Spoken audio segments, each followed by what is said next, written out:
In tonight's story, a husband begins to realize that the woman he married is no longer the same. What starts as strange, childish games of peeking from behind doors and furniture soon turns into something monstrous: wide, unblinking eyes, a grin stretched too far, and a hunger that cannot be hidden.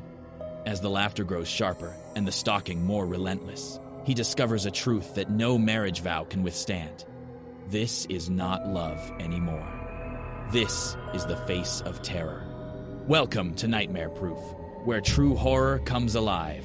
Here, you'll hear real stories of the strange, the disturbing, and the unexplainable. Turn down the lights, get comfortable, and prepare to face the darkness.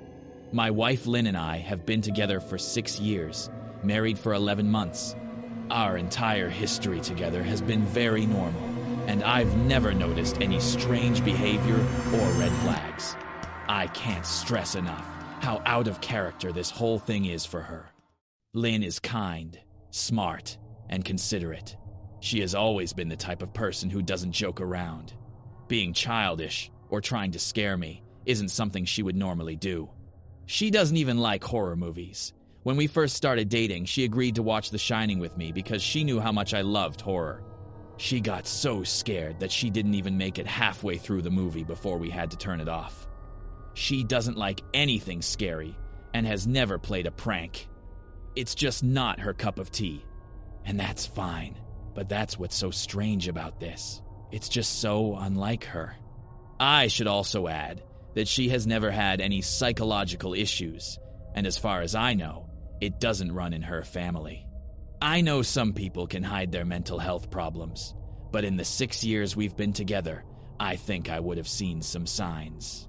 2 months ago, I was in the kitchen making myself some coffee before work. I was running a little late that morning and knew I wouldn't be able to stop at Dunkin' Donuts for my usual breakfast. I took a sip of my coffee as I hurried down the hallway toward the front door, when I happened to notice Lynn peeking at me from around the corner ahead. I could only see her eyes and a lock of her long black hair draped against the wall. The rest of her body was hidden behind the corner. I nearly spilled my coffee when I saw her. My lips burned from the hot liquid. "Jesus, Lynn," I said, wiping a few drops of coffee off my pants.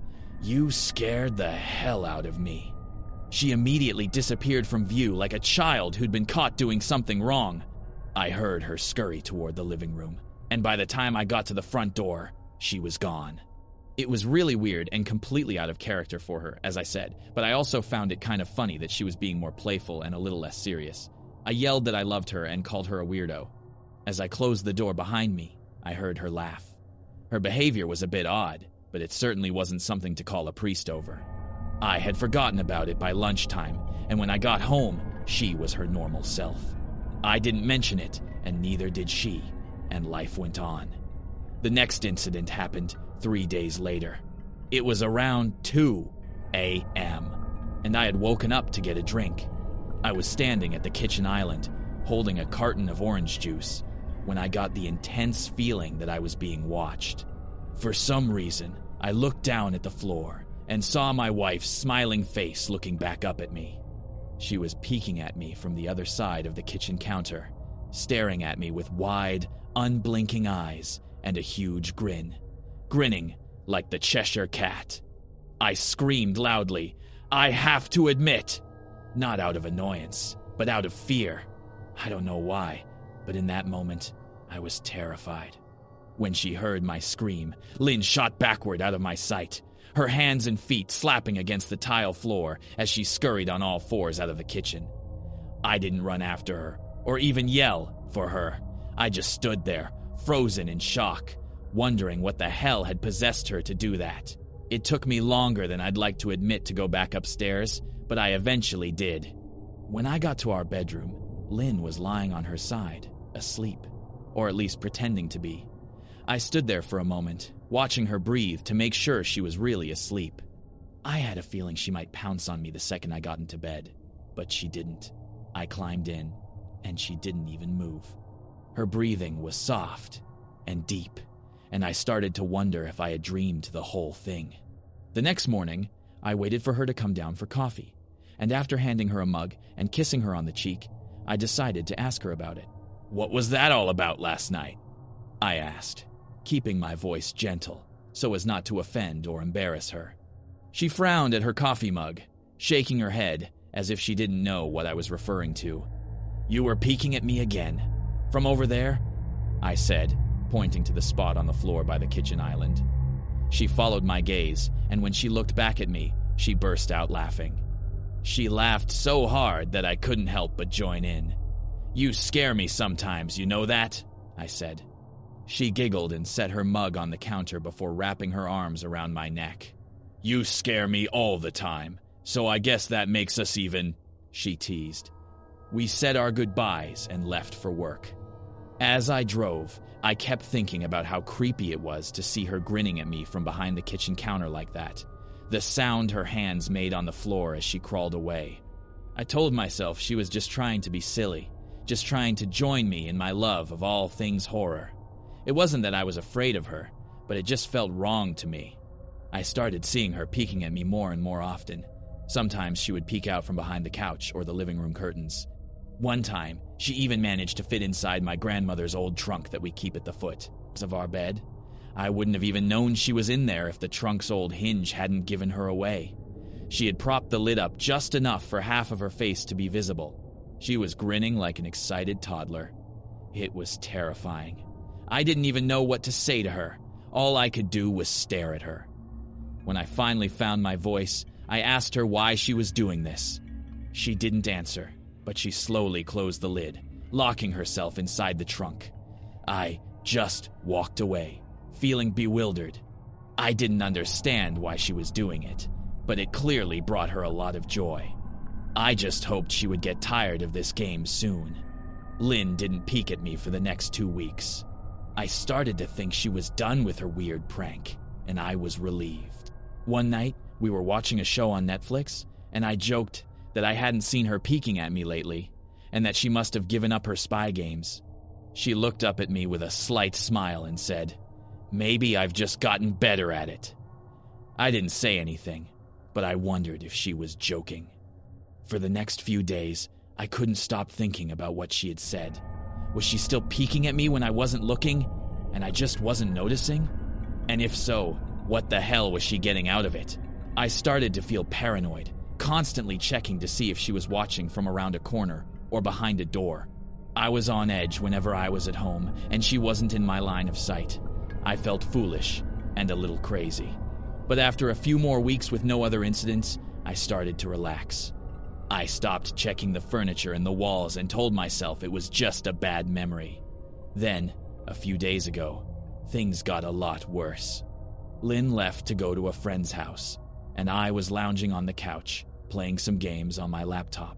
Around 9 p.m., I went to take a shower, and as I was rinsing the soap out of my hair, I got that horrible feeling that I was being watched.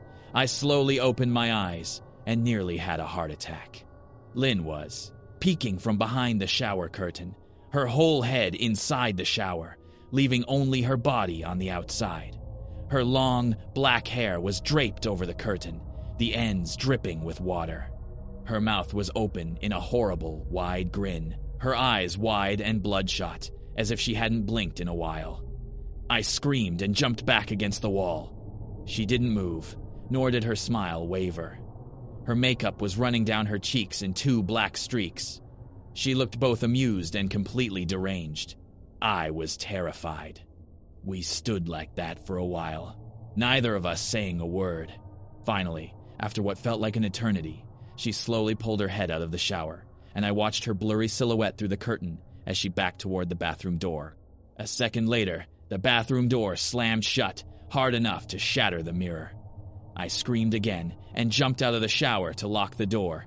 I stayed in the bathroom for over an hour. Maybe I overreacted to some of you, but joke or not, I wasn't going to put up with that crazy stuff anymore.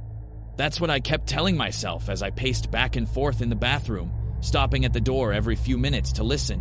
Suddenly, I heard a muffled sound, and I pressed my ear to the bathroom door, trying to listen. I couldn't hear anything, but I pictured Lynn standing on the other side of the door, giggling at her prank. I felt a surge of anger, I was furious at being scared in my own home and having to hide in the bathroom for an hour. All for what? Some joke? If it was a joke, it was a terrible one.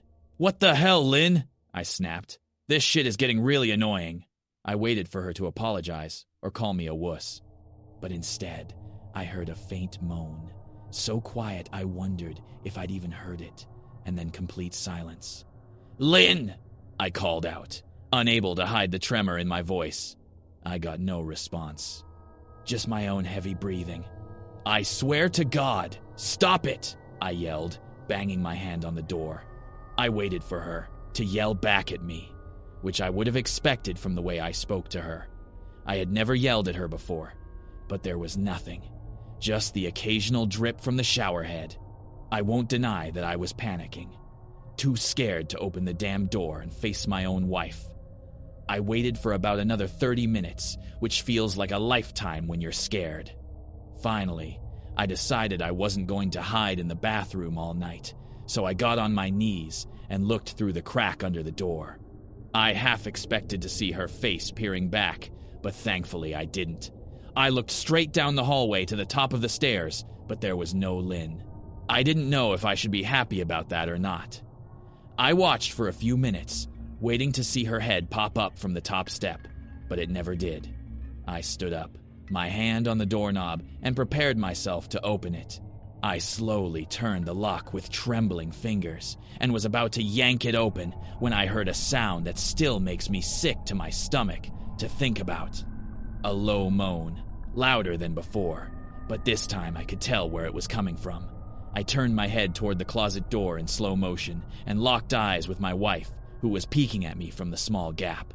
Her eyes were as wide as ever, and her mouth was open in the most disgusting, gummy smile I had ever seen. I didn't even scream. I was too terrified for that.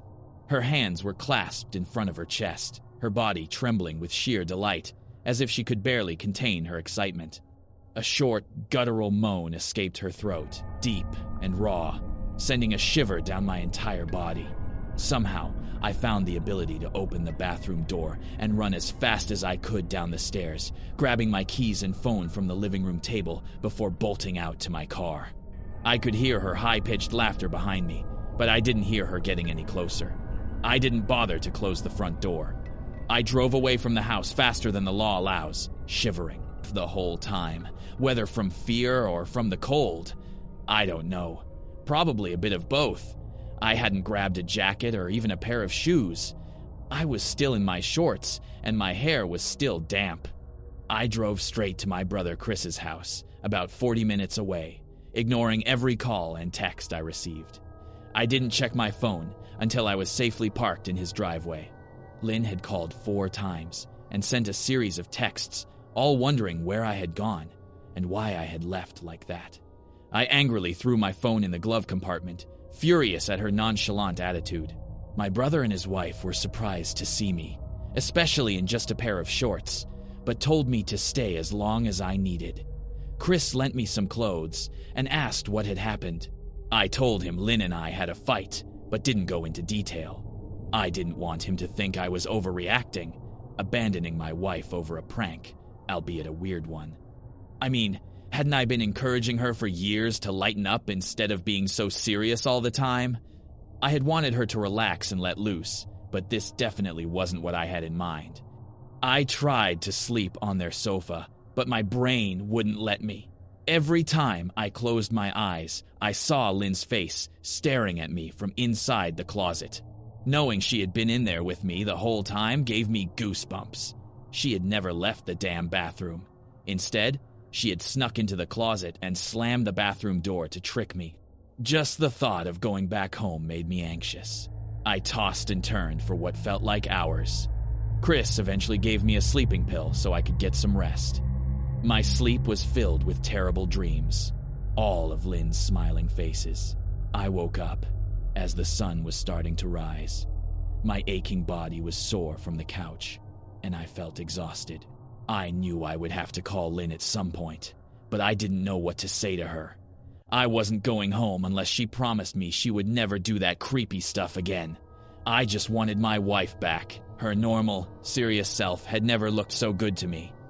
I was about to call her and tell her just that, when that familiar feeling washed over me. I was being watched.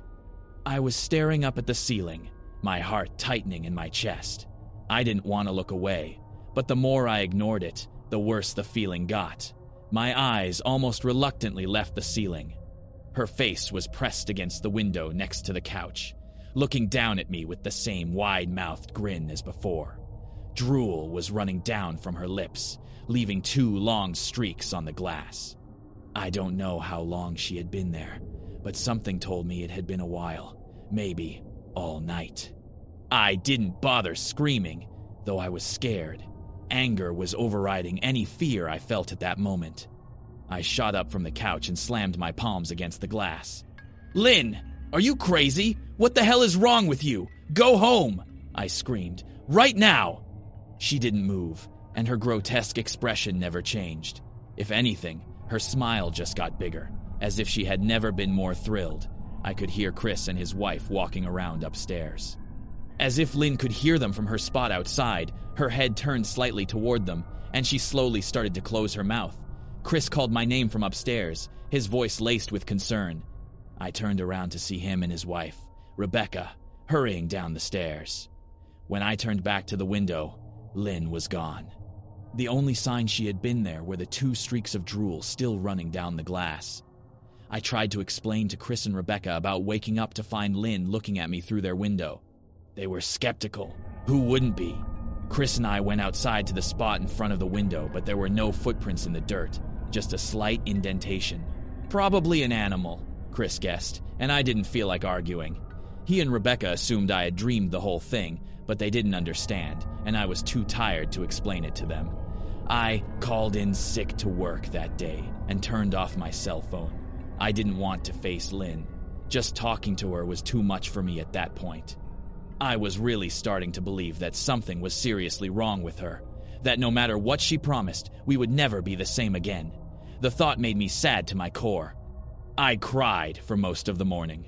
By noon, I realized I was ready to confront her, to give her one last chance to explain herself. I could at least give her that after 6 years together, I told myself. I turned my phone on and saw the dozens of messages she had sent, all from a seemingly worried wife. "Can we talk? I love you. Please call me. I'm really worried. Can you please answer? Come home." And more. All messages telling me she loved me and she wanted me to come home. How worried she was. Not one damn message mentioned the crazy shit she had just pulled. As if she hadn't been acting like a character from a Stephen King book. Even her messages were different. She usually texted entire novels just to tell me to pick up a loaf of bread. You would think she would have more to say to me after her bizarre antics. I know that might sound childish to some of you who are a billion miles away from the situation. But if you saw the way Lynn looked at me, the way she ran on all fours like a wild animal, grinning at me from inside a closet like a lunatic, then I think you would find my reaction justified. I ended up staying with Chris and Rebecca for another night. I didn't wake up yesterday until afternoon, and thankfully, I didn't see Lynn's face looking at me through the window. I don't want to pry, because it's none of my business. But is this fight something you can come back from? Rebecca asked. She had made us both a sandwich for lunch, and I knew she wanted to broach the subject without seeming nosy. I don't know. She's like a different person, I said, choosing my words carefully.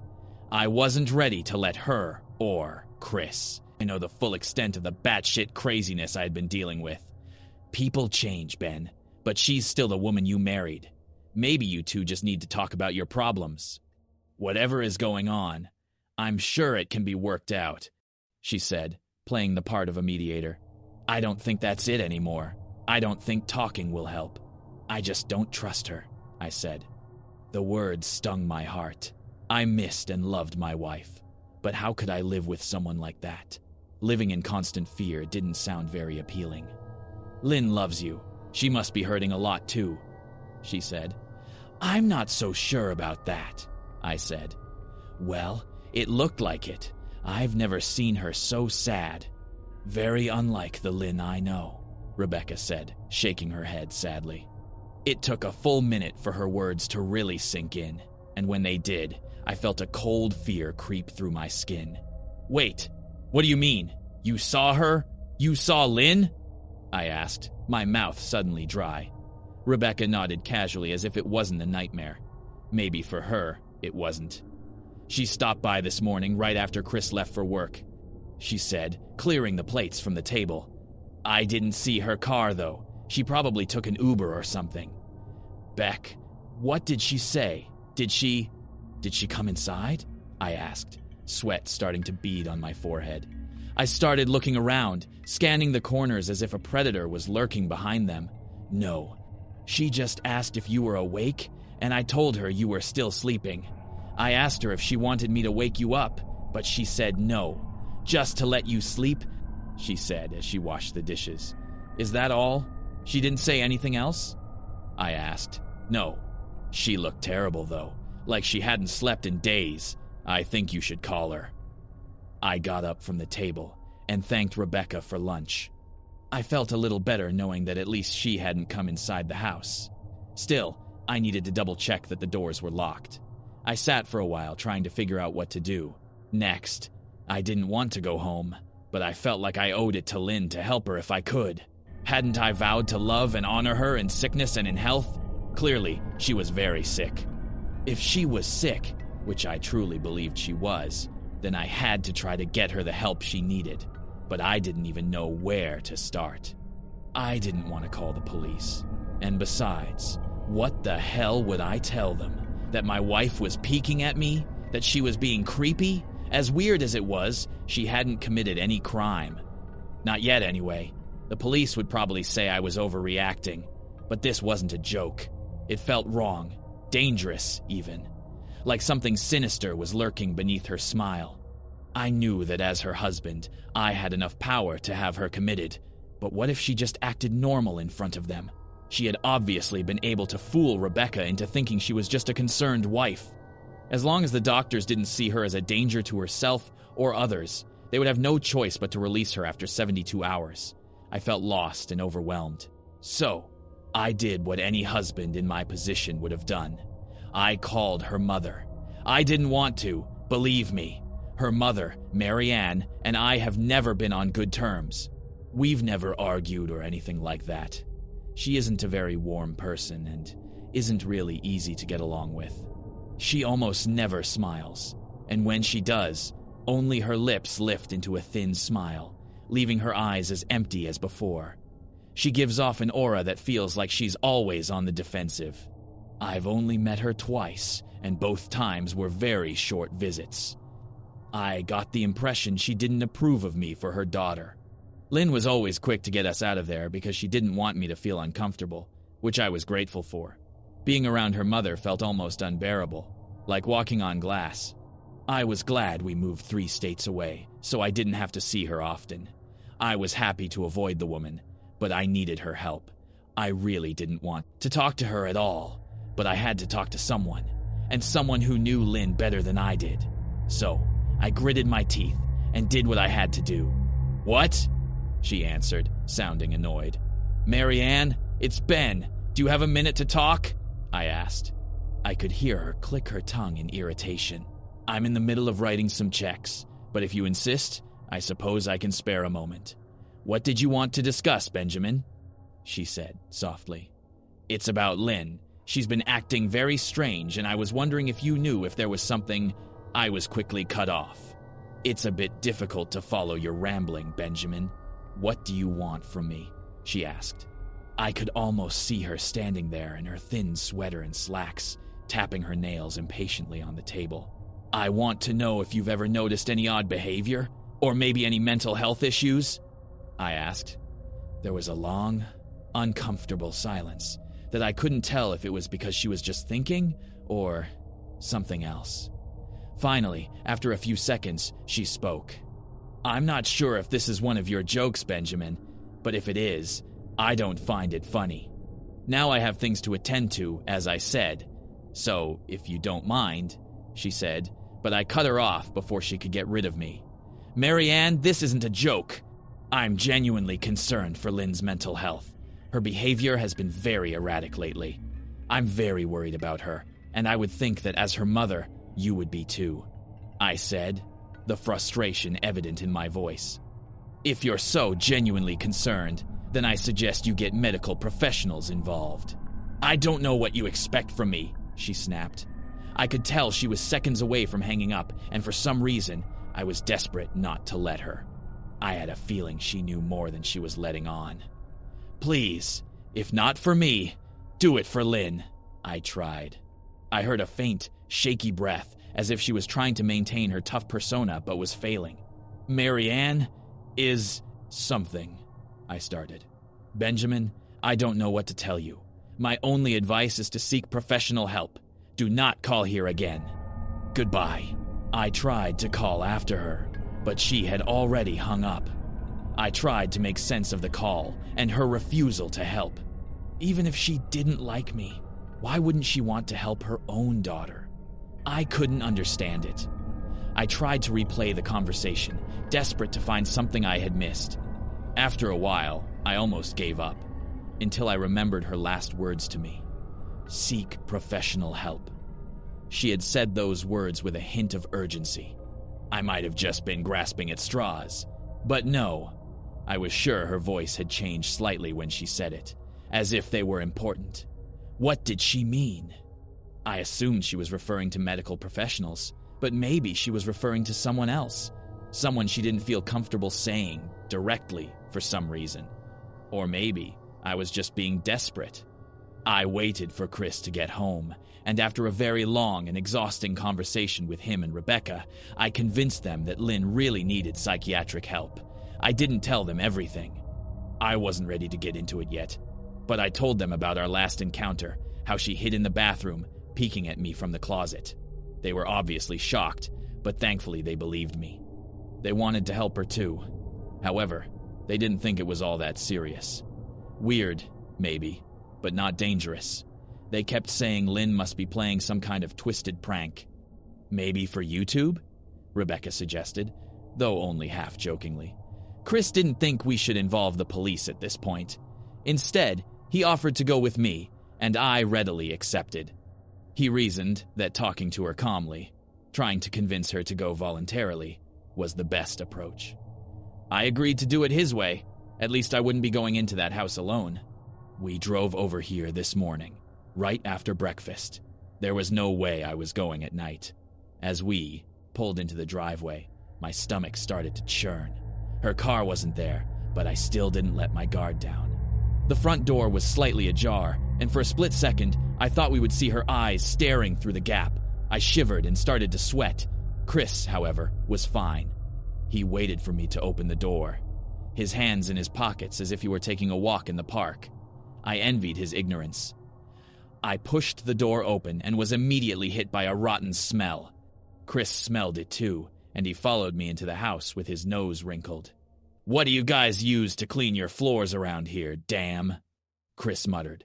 "Shut up," I said, my eyes scanning for any sign of Lynn. The house was quiet and dark despite it being 10 inches the morning. All the curtains were drawn tight, not allowing any sunlight to get inside. If I hadn't left it just 2 days ago, I would have thought the house was abandoned. We moved through each room, carefully checking any place she might be hiding, occasionally calling her name. "Why are you looking under the couch?" Chris finally asked. "Aren't we supposed to be looking for your wife?" He was looking at me like I was an idiot. "Let's just go upstairs," I whispered. He shook his head but followed me up the stairs to check the bathroom and the spare bedroom. On the way up, my shoes crunched on shards of glass that seemed to be scattered over a few steps. I noticed that one of the wedding portraits of Lynn and me that hung on the wall along the staircase had been smashed. The frame hung crooked, all the glass removed. I stared at the picture, a lump forming in my throat. We had taken the photo right after leaving the church, after saying our vows. She looked so beautiful in her white dress. I looked at Lynn's beautiful face. I never dreamed that her face would be a source of terror for me.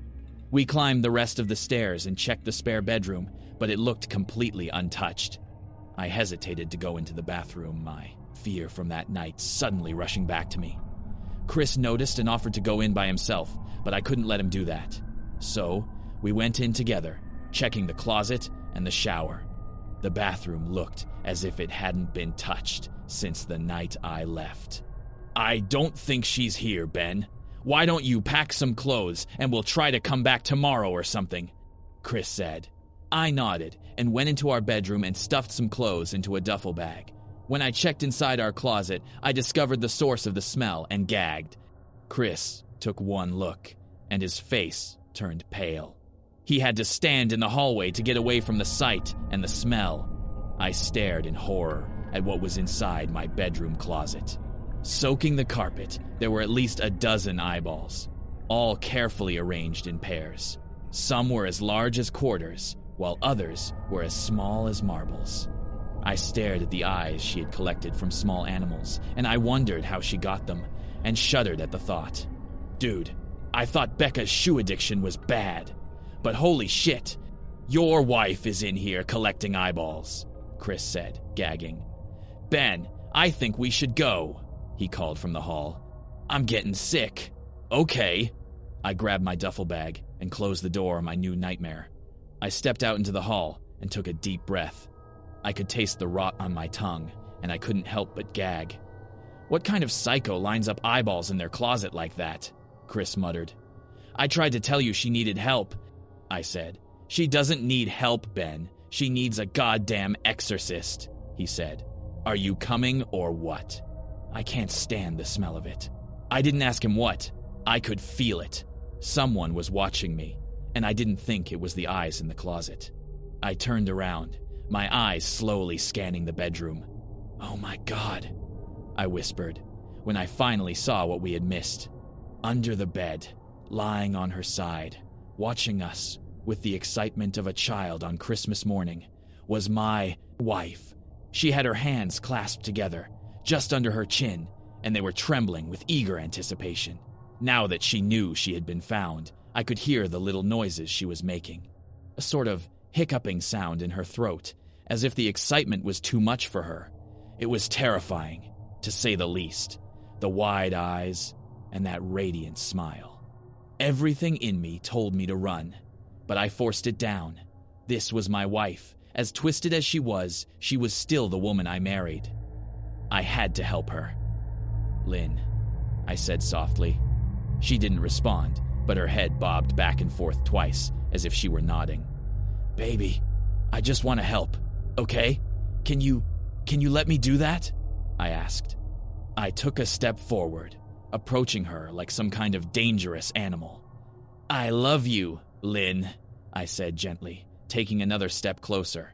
She let a small moan escape her wide-open mouth, and I had to fight the urge to run. Her shoulders started to shake, and her eyes grew as wide as saucers. I crouched down so I could see her better, and immediately saw the blood. Her hands were covered in it. The closer I got, the more they trembled, as if she could barely contain herself. Lynn, are you hurt? You're bleeding, I said. She shook her head again, her blood-soaked fingers moving up and down as if playing an invisible piano. Occasionally, they brushed against her chin, leaving streaks of blood on her skin. I wanted to back away in disgust. The smell coming off her was nauseating. I could feel vomit trying to rise in my throat. Her lips were dry and stretched thin, blood seeping between the cracks. I knew she wasn't going to come out on her own, but I didn't want to leave her in her current state.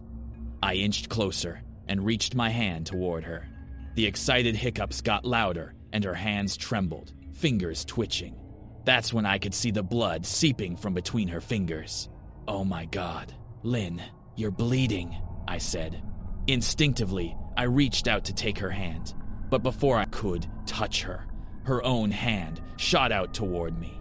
A sharp pain shot through my arm, and I fell backward. My arm was on fire, and I could see blood dripping onto the carpet. I looked back at her in astonishment and saw her grinning maniacally, her fingers clenched around a large shard of glass. You okay in there? Chris asked from behind me. I turned my head slightly and nodded at him, clutching my arm to my chest. When I turned back to face Lynn, I saw that her focus had shifted. She wasn't looking at me anymore. And she wasn't smiling anymore, either. She was staring past me, her eyes fixed on Chris, the way a hungry lion stares at a gazelle. Her mouth was still open, but it was twisted into a snarl. I stood up and started backing down the hallway, afraid to take my eyes off her. "Are you bleeding?" Chris asked. As soon as the words left his mouth, Lynn started to scramble out from under the bed, the shard of glass still in her hand. "Chris, run! Run!" I screamed.